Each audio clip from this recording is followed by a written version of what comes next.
Tank में बिजली की लोड शेडिंग ने तारीख में पहली बार खवातीन को भी एहतजाज पर मजबूर कर दिया। 20-20 घंटे तवील बंदिश पर खवातीन ने एहतजाजन दुकानें बंद करा दी। मुजाहिरीन ने मुंतखब नुमाइंदों और पेस्को हुक्काम के खिलाफ शदीद नारेबाजी की।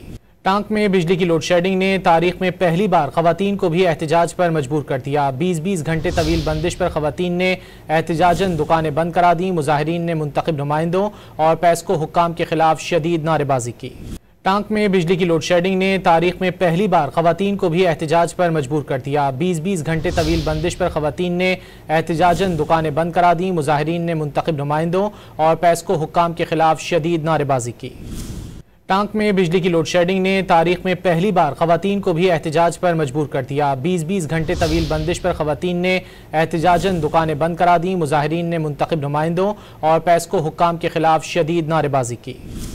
टांक में बिजली की लोड शेडिंग ने तारीख में पहली बार खवातीन को भी एहतजाज पर मजबूर कर दिया। 20-20 घंटे तवील बंदिश पर खवातीन ने एहतजाजन दुकानें बंद करा दी। मुजाहिरीन ने मुंतखब नुमाइंदों और पेस्को हुक्काम के खिलाफ शदीद नारेबाजी की।